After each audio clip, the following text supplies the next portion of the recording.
Pathian sa kun ṭham na le a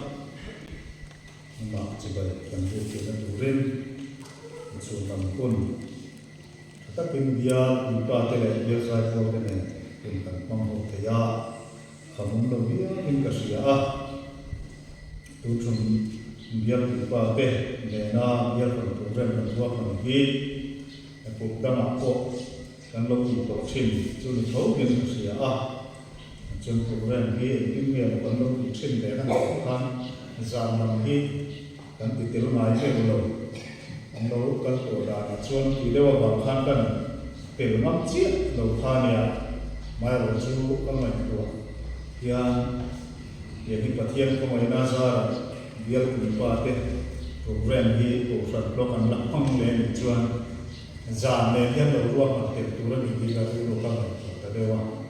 chuan lắm đi chú ác hầm ống lộc đi là cái này à giảm lắm lên hiện tiểu ta đi là yang chuan kum te po sem sa luin han mang ke la wa thale tu to le kha min ngai tu tira po ni sela ni sane na kun kan la mang chun som le te tu ra ngai la kan soita an khan Pathian ne na phiu pe chu cham kha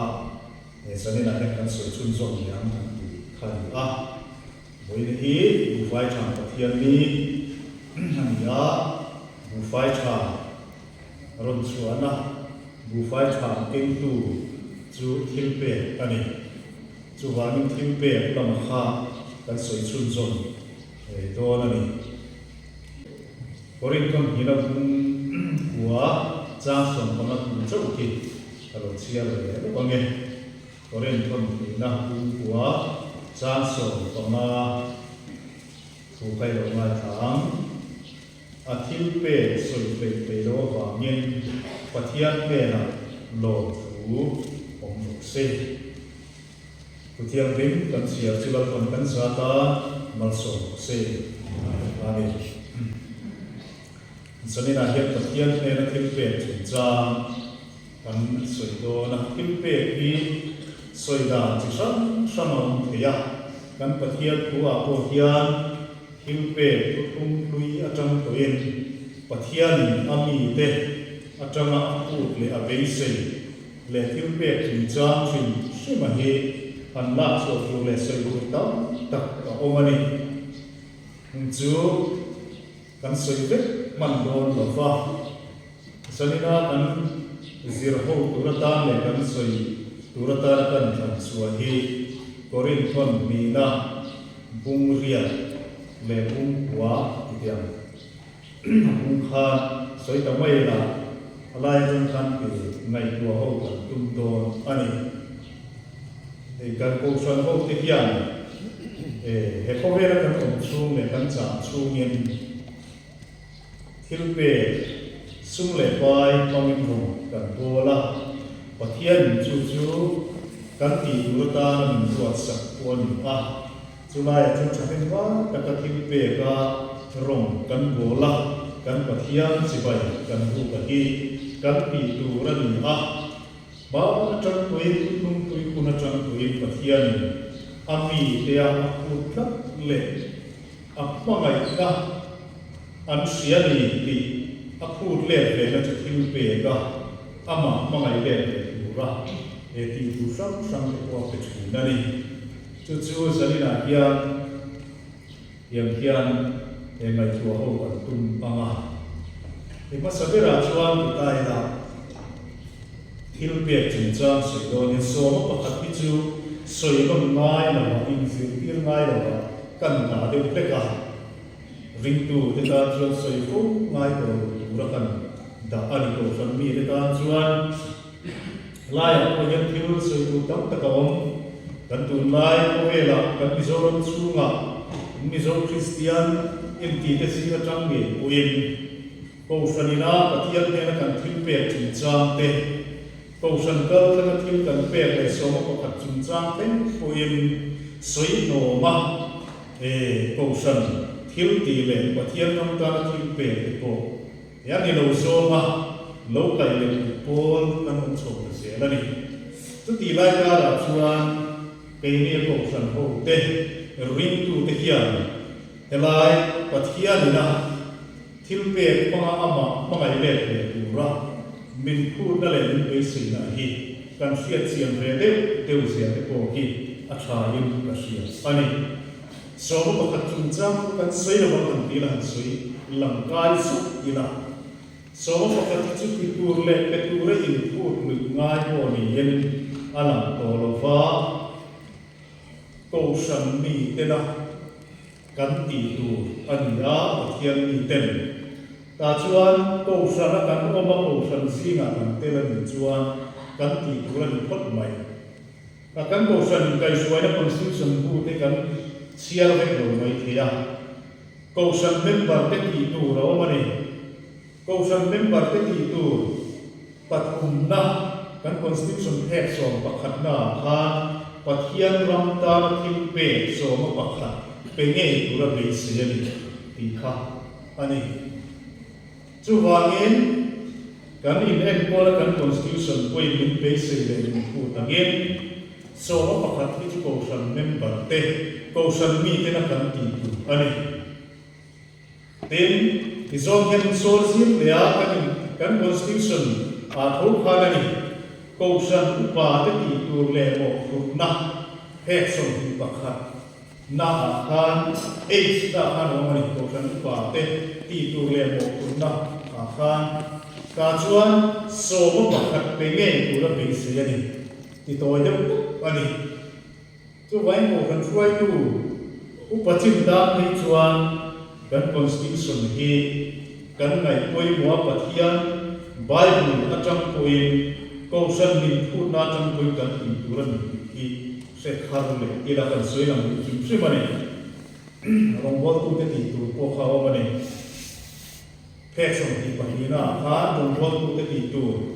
di na kha so wa pakhat pe nge tu la be se ani ti to mane ta chun kan fa ni ko san mi kan ni a ko san poi min phu le kan ti tu so wa pakhat ani so mo pakhat pe kan mo khu na ni ti se ta phot mai ra tun lai yan chen khata a pe chu ka so mo pakhat thi poi mo la ya chu ni a re thei te tuan chu mi te chan pui na chu ta chun ka pe te am ko san zong kan hau sa to kan hian to ko san a chu na ngai lo ti a ngai da nei ko te ko hi kan lo ong chan ta zo ram Christian te si ma ko amai ro chu sa ni na hian ko san kan te la ko san mi kan ni chuan ko san hi kan pe na tu ran phot mai ani kan so mo pakhat piala ma thil da ma kan la tang ngam ani chuan chu ta tang chuan kan ti mai adam chu wangin ko san in pu le le se yangin so mo pakhat chu ko san ani tu ran ni chu mi pon lama zir ti na dang lo om ve thi ni chu ko san pon lam in zir tir na ani ko san pon lam mi te zir tir na ani chu kan ril ru in toy de in zanina hin sele pak ila tha ni ka sia a ko san mi kan le ko san kan te na ni chuan ko san hi kan pe ko tu ra ni ti kha kan ril ru in e khata ila koi mo me ti chuan zanina hian Thilpek ti sang Thilpek ko sang soi tu om si ma korin thon ni na bung ria le bung kuwa tu tang hian zero don ta ila a chi tia zo ma soi pe chuan a vei hian mai the pon ni se la soi zum zum dum ta ila helai ku hi pola financial campaign na thuani pola hian korin ko san a financial campaign ani ani pola na financial campaign ani na chana ye poi mo khop maya chu Jerusalem ring tu te thiam te ya sai khania Jerusalem ma ring tu te har sat na tua le chom don ngai ta pola hian an chom don na tu ring financial campaign ani cho financial campaign na thua tang chun sanina hiya kan ngai tuama sil ko kan tum anga pola hi hiya mania miro ku yan ha financial statement po hi aro pui afu hiya ani ilia ta chuan Jerusalem arin tu te mithiang in te har sakna an tua chan pu yan ngai chuta chuan korin ko san ho kha afu ani ta chuan afu ina apo hian akma sabera chuan pakhat na chuan korin ton hina pung ria cha ta chuan kan sia kan kan a Makedonia rama ko san te example pangin korin ko san ho kero khotani Makedonia rama ko san ho te omda le thiu pi karon na chuakin chumi pang chuan korin ko san ho ko la hian hilpe ka anron bol ve thina turina ron fuya ta chuan tikiam asia ka kan sia chon dan poli u naw te u Makedonia rama ko san ho bol te Makedonia rama ko san ho bol te singa Pathian ko ngai na pe chu kan sia ti do na chu khatia ke om na fia na sa tak chuma an kim na liam le na sa tak an le na chuan liama an thil phal na sa tak a chanta sia kha khongai na mithiam kim te ro bol la den ve chu na sa tak min dir chiamin an thei to in ani an thei to aya liam to an mani du thu nge na pe ta ke ku sim pola ke na ri ta ko wani ina do le che hi a tha ka ye em chu ni chu ko chu kan rin lo ang takinan ti a Pathian u zong yan mani nge lang pa ne na le ke ni ne na ani pe pasate te ani pola hian helaya Thilpek chungja korin ko san afu na hi aro pian Makedonia ko san example la chuakin Makedonia ko san thilti pangin aron fuya Makedonia ko san ho chuan han sakana satakan to ve a an mani point siom na satakan tuara sumle pa ya ko re te na ko an chuma atin ani nima sela chu chung chuan hen tiang rim te dan rom bol sak na tu hian he ko mai rom bol na yan tel ve adi lim min dil chiamani ani an nei to kin an nei to tia lama ko la hian a ti korin ko san ki Makedonia ko san example la pangin afu na sa em Makedonia ko san te chuan har sa na te le thei na ko an ko ve sim nima se he kan una chan pui ngai te chan pui na tu ta kia he ko mai rom ko na Thilpek ka yen tel ve din so kani an nei to kan hiam ku ti ni pia la ma ko tu chok pui na nya he ko mai rom ko na yen tel tir ve kam ko tin min ti la ni kia la ni chu mai pia la ma chun lo na em chu an mani du thu nge in thu va nge mo ti lui emoni lovin an mani du thu nge in an pe a chu mai ni lovin Pathian le na an mani tuan in la na chu tiang chuan he Thilpek rum bo na yan tel ve hi la ni in pola hian korin ko san ho ki Makedonia rama ko san ho te thilti pangin aron ani zanina yan ke ni point ke ni ko san hoina zanina lai lo kal ko te ko ki ani ki kalin fui thar le nan pang ve ki kan cha ani Pathian ram Thilpek kum cha ma yen dan lo chang ve ko on pe kan thei to le kan tiam chuan kan ki ve a lo kan ki me ko ni mai pe ani nima sila Pathian ram chu na le Pathian ram ron bol na Thilpek kan ron bol ai ko ve lo chum chu na ka se la Pathian ram chu na wa yan chu kan ko se ku le kan ki se ku ka ni phut wa ma ti lui wa ma ni lo ve Makedonia ko sa lo ti chuan an mani du thu nge chak takin thul takin an nei to kan liam a pia lama kon nei to pia lama to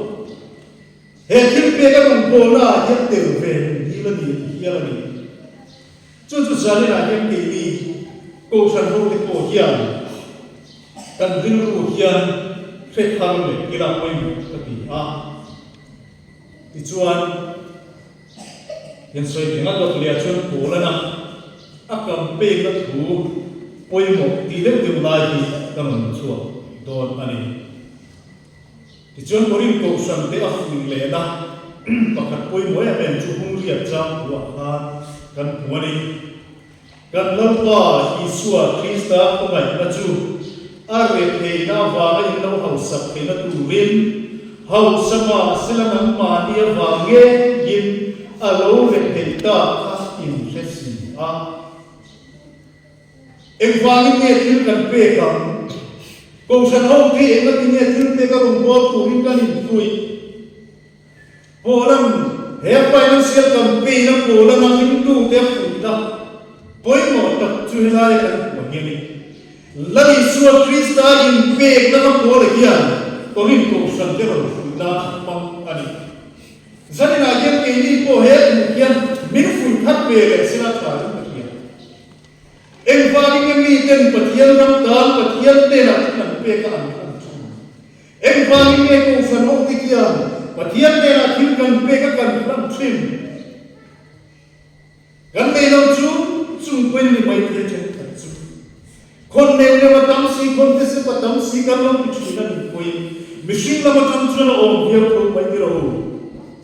mishing la ki na tam chu na kan nei poi na tin lo e ni chu ko ta chu na ba poi kha pe kan ti cha kan lu hai cha ni ko lo ta ma ni mai te ye Nima selain wangin nge tu kicu sungko cuan hilkan pe kam eng wangin nge Pathian nam dan hilkan chona pola na henaya rumla chuale fu na chong kam achu lali Isua Krista khomai na khani avan ho puina song kal sana leile van narber ammi tena an choi moi thei lo kan eng wangin nge nang le ke ya wanga rak he ron tha tum tuai tum ber ron thama khowela por ke thina ra kha ber ron pal tam nang le ke ka lo hom sa kan thei na tu hina le chu wang chuana ni thil kan pe chin nei sumi ya ro ti chuana ni Pathian te na thil pe ki kan soi to ma kan soi se fin lai Isua Krista kan dana in pe na zong song ngat wala han chu irde age theina wala in lo hau sak theina tu rin hau sama sila nang ma ni wa ni la lo ni thita ka ni si a le wa nang ber ni ma sila ek wa ni ran theina ron thada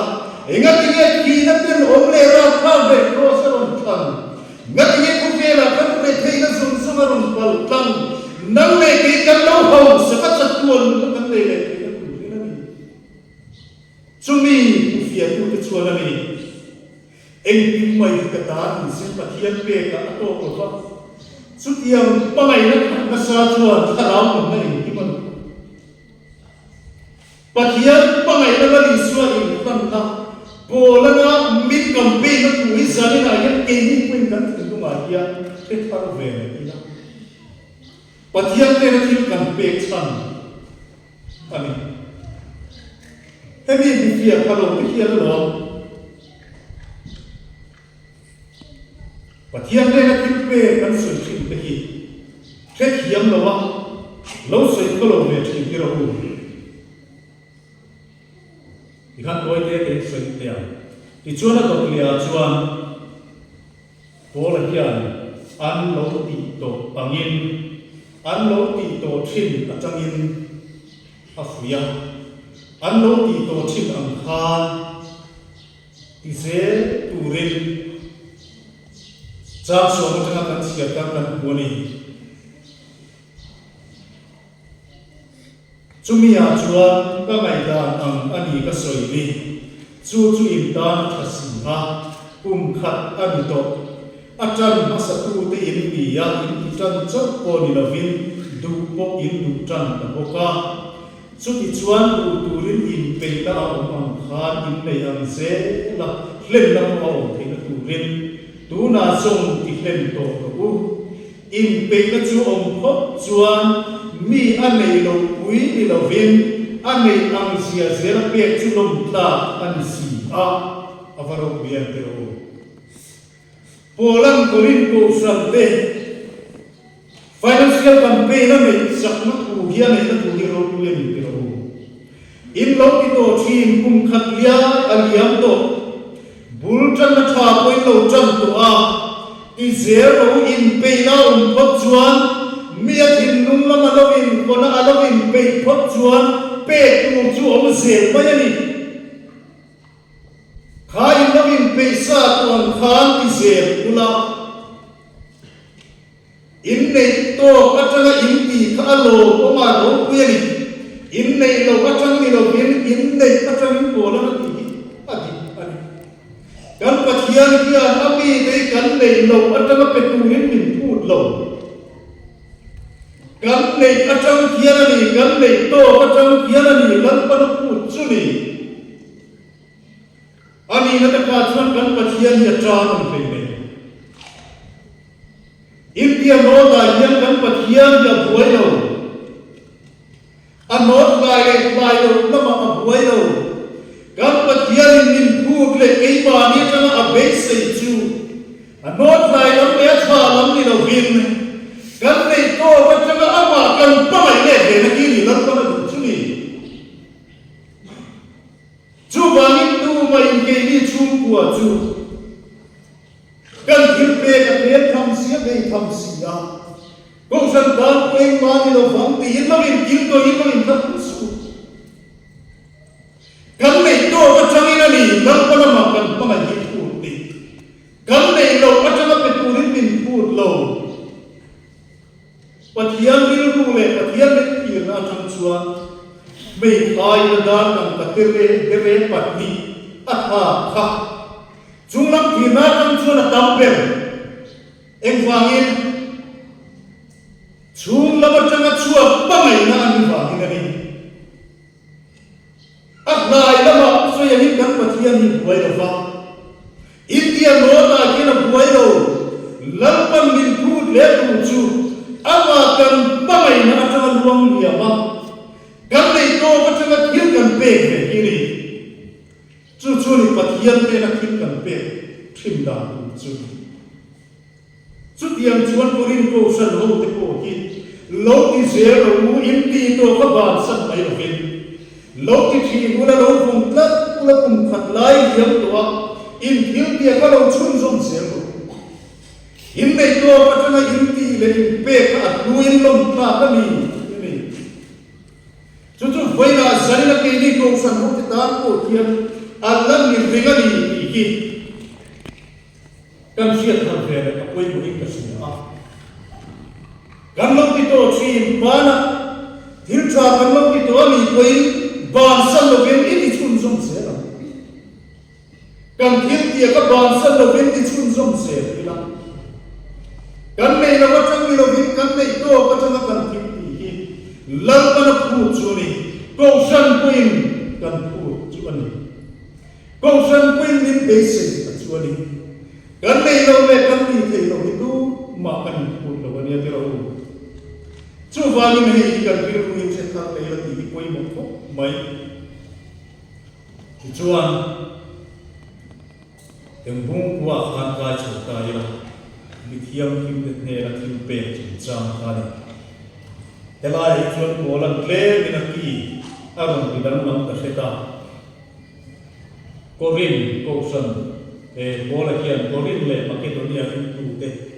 ha kan so yang in Jerusalem ring tu mithiam kim an unau har sakat wa te tan pui tu kian afri na sai ma atu te ma ka soi che ki ke mo fak pi ko ni chuang ma fin Makedonia ina an kim ti that bola na ron sai chua ka korin te pui nan ti trim le an ti that te soi chua kin korin ko sa ni chu an lo ho sa le ko ni mai the chân chú có rin các tỷ lại của nạn khan khó hậu xa để khó râu quyền này chúng đó nó cũng quý khó hậu xa anh này à câu sân cô hi anh hậu xa anh tiền này chú vào chuan có rin câu sân đi bố lại kia nó phụ nó sa lệ xuống có đi mấy thế in khá đà là vá in bê cả kiên quay cả là văn nó sắc các ma anh son sẽ thấy nó tù rin bố lại kiên à phụ tra anh cần chúng ta chuan ấy đi câu rằng cái cuộc cán buổi về phố cán buổi phố là chỉ thú nhận suy lâm lập cần ba in quang quay cái là chỉ cả chút tiệm cũng à chuan thể kem chuan à kem mà thể cầm chuan à cầm cũng cầm mít tin bùi chung à pelovin pelo pelo bằng ai à pelovin ăn thìn lung à ăn tùng ăn dễ để chết rồi sẽ Pathian chuan hin taka petuari apang mi helai buhi soma pakhat le helai ni ngai fit lo turani soma pakhat chu soma pakhat ani in pe mai turani kan duwe mo tu lo ve mo kan uye mo ui lo ve mo ko ni lo ve lalpan ka ta ni lalpa wala ni kan ka ta ba mi so mo pakhat ka chu lalpa wala ni he ro ni so yang kha wala hian voina ko san ho te poi kan so mo pakhat ba thil dang kan ni fui la le thil dang he chang kan sia bang ko kan ani na ta ka chu ne la ya chu ko la na ma fui la hi tu na chu believe kan ni le hian ani mai be ho me Jerusalem rindu har sakta tua chom dol mai chom dol na tu ta polan ma fun na han a chu so pakhat le nem soi fin lo tura ni la ni mitinin ui chunga pelovin pe lo pe lo angai pe heklovin ti lai ti so pakhat le ka lo soi fin mi su ngai fin lo tura ni a hei ti so pakhat ni lo ti ka fiat lo pola lo soi Jerusalem rindu mithiam kim har sakatuar te chom dona tu vel korin ko san te ya yani so pakhat chu uya no ui lo mo kan da ni lo ya kha kan ri ru chiang na thu me ta chuan ko le ke na ro soi ya ko moi hela ki ko ki mit tin ui chu ma pe lo vel pe ko te lo ngai pe ko vi na ti ki voi na ko hian ko san te ko in hei kan fiat thar le kan kal pui tak le zani theng ko tin pe chu cha kan ke pe da ani bethen ka chuan in mai tu mo polan helaya asoi hian in zero fi do ya bethen ka chuan pathian le tin kan pe ke ti ro ege mo tholom kan tu te ege mo kwal chu ni kwal ti ke chi ege mo kwal ege ko lo ni sela kan pe ka thin lunga hi nge mi ki thang an wela then ka chuan pathian le na tin kan pe ki akan leiba an leiman text kitia anon khona ui chung quên phal lo chung quên ba mi ni lo thi nga mai sem te chung quên kan lo pe ka ma si ha ba kan bat kan ya va in kan pe a kan e lo te lo vel lung oi lo na chu punin chu ko la ni la e ko rin ko sam te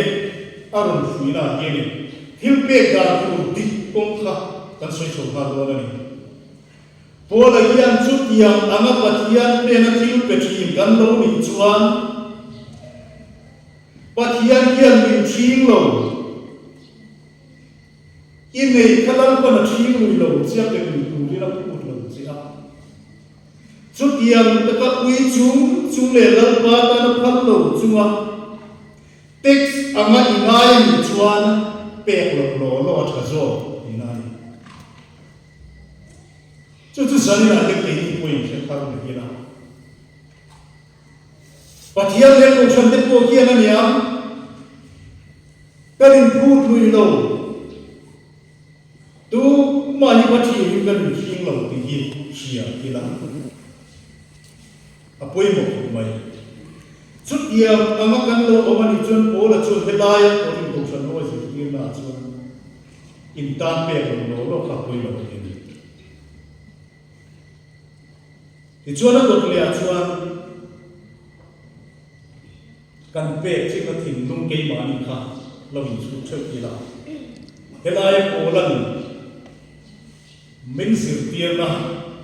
Thilpek da tu kom min ko hen kan thim lung an wa khar le se la than ka sia a then khat chuan pathian ne na thil kan pe ki ma ni lung oi na ma ni thian chan ve na tu ya chu helai polan na ron soi da hen soi fi na pakata chuan khut do ne na mi in thil kan pe a khut do in ta ron do a chu ama ka pangai wang ko ni lo ama ka ba du sak en wang ko ni lo vin khut do ani nia wa ta ron do wang kha ta chun ka me yang nam chen nga ka ui lo chin ka tam chin tia ke ma chang ku ai hi chua kan ti ve ba mai tu ba kha chen nga chen so ku ba ya chu kan ba kha ka chu ke ma ni na kan lu ma oi ve ni put do ve na thil kan pe ve kan lu ma oi ke ma ni nam thiam kan chan chu tiang ang chau chuan mi chen kan chuan kan thim lunga pathian ma ngai na nei si lo va ma ni nu oi ve na to chawa ma ni in thiam chok le ma ni in ti nu oi chok na pe kan ni chuan chu po la chuan na ki chuan lo ni mani in thiam chok ve na le mani lung oi na tur tan mai kan pe ni oi ala fu chuang lo ko ba kana ni kan pe ma cham ne kan pe ma thim lung ma ti chuan a dot le pe ti chuan ko lan helaya aron soi ki lam ko ma chu pathian pangai na te chuang lo pathian pangai na le du sak na ko om chuang lo thil kan pe kian missing a hian ani ve hiania mani lan sat duna mani mi in a petam min ti ro se mani min chat duna le mani lan sara mani vai ta chua duna thin lung atanga thim pe tiom tiani pola chuan chutiam anga tanga mi in thil kan pe dona ni chuan orin ko ran ok ne na chuan hetiang ang hil ku chung chuan pe du su diri namani moi na le namani lan sa mai tu le mo min ke tam te po min ki ro sa ti tu na thin lung atang ro chuan kan pathian kiam thil pe tu rin min put lo ki polan helai ke min ko chu ni a mai ro helai ke chen khat ina hela guna forma wi chung a chen sa pe ai chuan lim ta ka chen khat pe ko thazo ti zir tir na ero chuni lo ka ke ko ku ni mi chen khat kia ni wi chung a chen sa kan pe ai chuan pathian chuan hal ta ka lim ta ka pe tu ni pangai ni tiang kan chen khat ko pe la a thazo ero hi chu Pathian dan mi kom ke chung kam ani Pathian pangai tu ke chung kam ani chuang lo chu zari na ken ke ni point kan thil lu wa yan khar le sila koi ni pathian chung ko tin Pathian kan thil pe Pathian ta kan rung bo na ya he hian min chou thar le sila min kan thil lu ni ti thar le sila koi ni pathian ti chuan ti hian soi tai la tho me Thilpek dan chu ni le nge ta ti khan Thilpek dan chu nge ta ngat nge san theng point Thilpek chu kan soi si a eng din nge Thilpek dan chu ni ta siang le lai khali ne chena kanan sia ta ka kan firu in kan la sia e mu chu korin kom di na kum bua cha so panga achang to na perra polana a financial campaign conclusion na pan ki ro ni polan na financial statement khana apan thu hi ring tu te na thil kan pe dan tu dik tak chu ni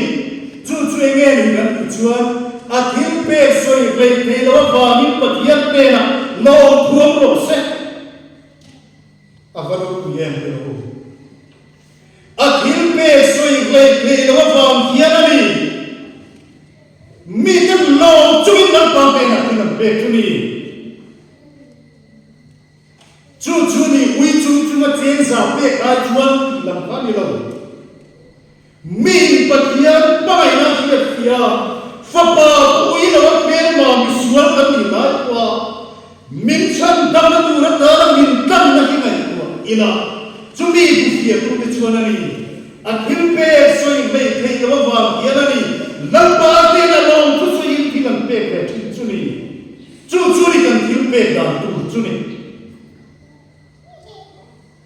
thok khat lai kho chak lam atanga rong wa tu la set kha ping le ta lo lai en mo ko bol ve en mo ka chi ra wa khamiam ki le pro ka en be thela ko khan ar gala rin na tha chi dan ye la pe ka mo piro rin na tha chi ti te kha el be thela ko khan ala ye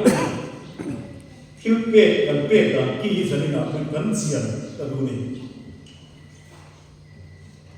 kan pe cham le kan pe da na yan siam lam chuan pathian te na thilpe ki ni im kan mi kham kian ka ring no ani kan nei lo wa cham ni lo min kan nei ka cham ni chuan kan mi phal ka ring no ani el be the lai na thai chi te ka ha ko chak lam e khiam no si ni diam ko chak lam atanga ram ta tha nia kami pa khan chu thu tu dam ko khan da chon rin na thai chi ya chu tha an te yan tha khan ka ten kha chuan anin buleles anin buleles si te ka hiat le chon rai tu tha ko no mani noi chuan ban rai tu te ko han tha ka nu ho in an ram ka chak thi le ram ka chak beng be te he na yan lo da tu tha ka ta chon lek cha na he ran dinga rin na thai chi ya ram ka chak beng be a sing tel man an thi sing kum sing li man an da rolling le da yan da chan so ya ka fa pa ka pa sau zumul ve alo dam thei na alo sing thei na ram ka chak thi an tha ki ma tha chi ya pero ahun lai kha ka ri ruwa ko ka mai tua zoram christian media kan ngai to chiang lo wani ka ti ni to yin midam tak chuan khalam ka kan ti bul kula chuan ls indian tha ka rifle ye ram man to tak thil tak kan tha ka an tha ka chu ka va soi sel boli san chuang lo ve amai ro chu sari na hian kan chian pui mo en e mo chu kha theology kha ti kem ti kha ni kan thong pe em kinh kan pathian thui min sileng kinh ye min sir tir ifanu ifapa mo ipasal azumol ve adrak ti tin alo sim theidan ram ka chak thi ka tha su rin na thai thi pe du su pathian thil pe ka kam nu o chi ni lo pathian thil pe kin kam nu o tum su ani na ta ka chuan kan eng mai na pa ta eng kan eng mai ko eng ma lo mai ni ta ka chuan lam na phut le adu zo chu thil dam ni no fen ram ka chak thi kan va tha ka eng ya kan va tha ka ka pa chu no ve sin thei da ti ta pa ni lo lam na phut chu a thil pe soi mai thei lo ba hin pathian pe na he ka pe ke tu ma la vida chon cham dam na no ka la la ba ping tu ka la ma ki ni a thil pe soi mai thei lo ba so ki na ni ka pathian pe na yin thi kan pe ve nga a te na lo ku kan soi don ni iram ka chak thi tha ka van khan ifanu ifafa ilti kha asim bali ka ring lo khang kan ilti pa kan pathian chon bu moi kun chi an fa la kan khu le mu so chu ama kan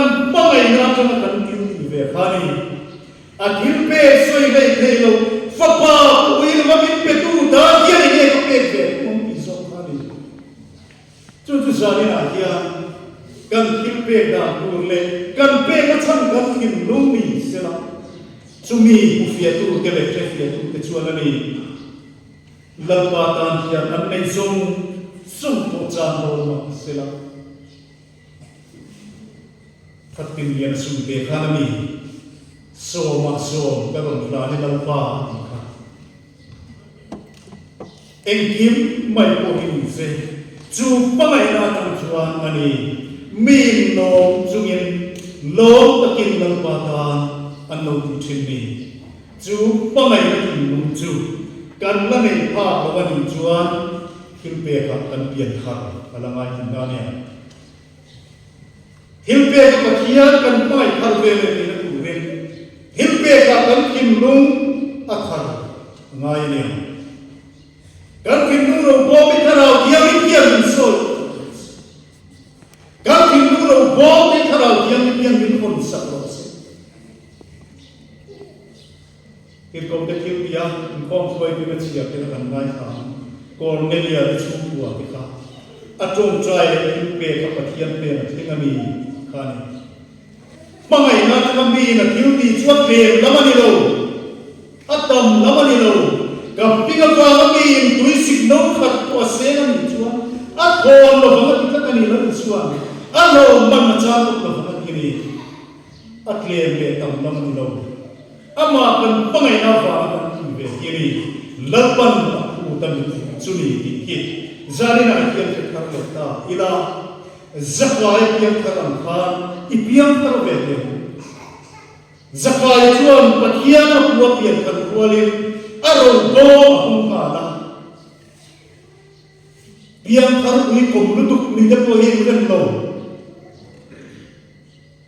ko san mi ui komlutuk ni ang thi de po hi ai ren lo ni chu wa ngem kan nei lo ni lo kan nei ka chang chuan Pathian pangai ngam ve tiang bu kim singa kan soi tong khan Buhfai cha bang poi nu ho poi chang lo Pathian pangai ngam ve kan thim nung hak thar sela